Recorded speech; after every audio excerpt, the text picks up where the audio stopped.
tentang apa yang menjadi kebutuhan utama dari peserta didik, minat serta bakat peserta didik dalam belajar.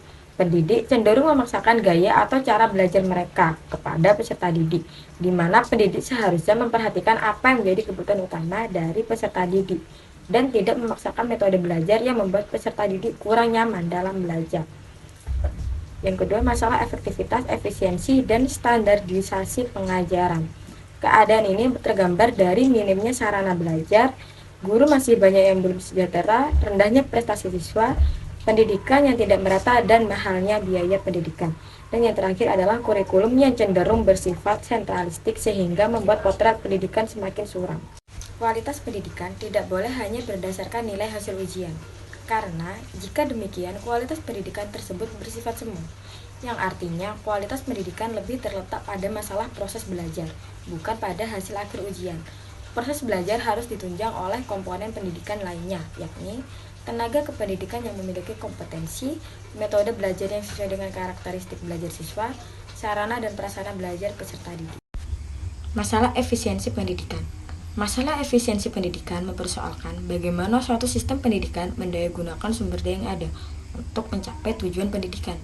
Artinya, efisiensi pendidikan menggunakan biaya dan tenaga yang lebih kecil untuk memperoleh hasil pendidikan yang lebih besar.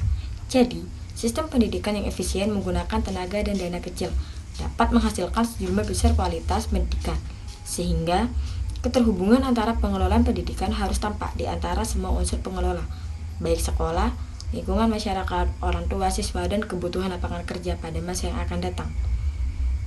Oleh karena itu, pemerintah harus berusaha untuk menyiapkan berbagai fasilitas penunjang pembelajaran, seperti komputer, laptop, atau smartphone. Apabila penggunaan dana tepat sasaran, mudah diperoleh, dan bermanfaat bagi masyarakat, maka dapat dikatakan bahwa efisiensi pendidikan tergolong dalam kategori tinggi. Dan yang terakhir adalah masalah relevansi pendidikan.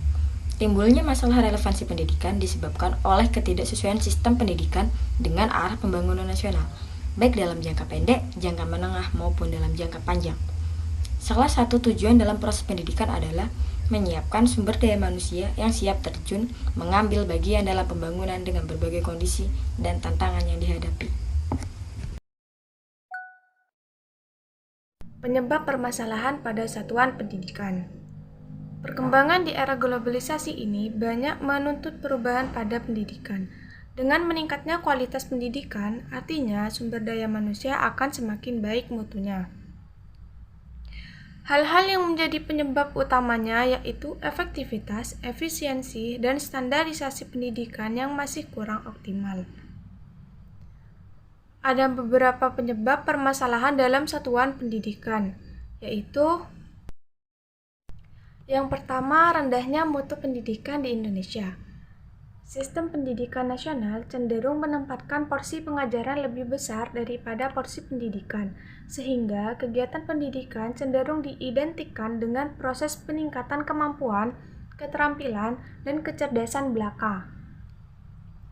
Sementara itu, urusan pembentukan kepribadian dan budaya mutu belum diperhatikan secara mendasar. Kondisi tersebut mengakibatkan munculnya berbagai permasalahan pendidikan yang apabila tidak tertangani dengan baik akan berpengaruh terhadap upaya-upaya peningkatan mutu pendidikan. Penyebab rendahnya mutu pendidikan di Indonesia antara lain adalah masalah efektivitas, efisiensi, dan standarisasi pengajaran. Komponen yang penting dalam pembelajaran adalah peranan guru dan kualitas guru pengajar. Cara meningkatkan kompetensi guru yaitu dengan cara meneruskan pendidikan ke jenjang yang lebih tinggi, mengikuti pelatihan, workshop, seminar, dan sejenisnya. Jika seorang guru telah meningkat kualitas dan keprofesionalitasnya, maka ia berhak untuk mendapat kesejahteraan yang layak dan memadai. Yang kedua, sarana dan prasarana yang kurang memadai. Indonesia sebagai negara yang berkembang tentu masih banyak yang perlu dibangun dan disempurnakan, termasuk dalam penyempurnaan sarana dan prasarana pendidikan. Masalah rendahnya kualitas sarana dan prasarana pendidikan ini bisa disebabkan oleh berbagai faktor seperti penyaluran dana yang terhambat, penyalahgunaan dana sekolah, perawatan sarana dan prasarana yang buruk, pengawasan pihak sekolah yang acuh terhadap sarana dan prasarana, dan faktor lainnya. Akibatnya, banyak siswa yang tidak dapat menikmati fasilitas di sekolah dengan baik, padahal adanya sarana dan prasarana pendidikan yang memadai dapat meningkatkan hasil pembelajaran siswa. Yang ketiga, rendahnya hasil belajar siswa. Rendahnya hasil belajar siswa menjadi tantangan besar untuk mewujudkan harapan pendidikan Indonesia. Banyak sekali faktor yang menyebabkan rendahnya kualitas belajar siswa. Secara umum terdapat dua faktor, yaitu satu, faktor jasmani yang disebabkan karena kurang memperhatikan asupan makanan, fisik yang sakit. Dua, faktor psikologi disebabkan karena kurangnya motivasi baik dari diri sendiri ataupun orang lain dan kelelahan. Selain itu, terdapat pula faktor eksternal berupa 1. Rendahnya kualitas guru, 2. Kurangnya memadai sarana dan prasarana, 3. Faktor keluarga dan faktor lingkungan. Faktor keluarga contohnya seperti terjadi konflik di dalam keluarga. Dan faktor lingkungan contohnya seperti orang-orang di sekitar acuh terhadap pendidikan, pergaulan yang buruk, dan lain sebagainya. Yang terakhir, biaya pendidikan yang mahal. Mahalnya biaya pendidikan sangatlah membebani masyarakat Indonesia. Tidak sedikit orang lebih memilih tidak sekolah dibandingkan harus mengeluarkan biaya yang besar. Ada pula anak yang ingin bersekolah namun terkendala biaya sehingga terpaksa untuk berhenti sekolah. Mahalnya biaya pendidikan ini telah menyebabkan pendidikan yang semula adalah proses humanisasi atau memanusiakan manusia telah berubah menjadi dehumanisasi atau secara tidak langsung telah mengupayakan pemunduran hakikat kemanusiaan yang mampu mengaktualisasikan dirinya dan mampu menghadapi kontradiksi-kontradiksi dalam kehidupan. Contohnya seperti ditemukan kasus kekerasan dalam rumah tangga akibat tekanan psikis karena mahalnya biaya pendidikan. Dan banyak anak yang tidak mau sekolah karena malu belum membayar SPP. Baik, di sini saya akan menjelaskan tentang cara membuat laporan evaluasi program pendidikan. Laporan adalah sebuah produk fisik dari sebuah evaluasi. Pentingnya sebuah laporan sebagai susunan tertulis hasil sebuah evaluasi untuk mempermudah penyebarluasan hasil kepada orang maupun pihak lain. Menyusun laporan evaluasi adalah akhir dari evaluasi program. Dan laporan evaluasi ini seperti laporan penelitian, ada dua pendekatan, yakni menggunakan pendekatan kuantitatif dan menggunakan pendekatan kualitatif. Yang pertama, laporan evaluasi yang menggunakan pendekatan kuantitatif.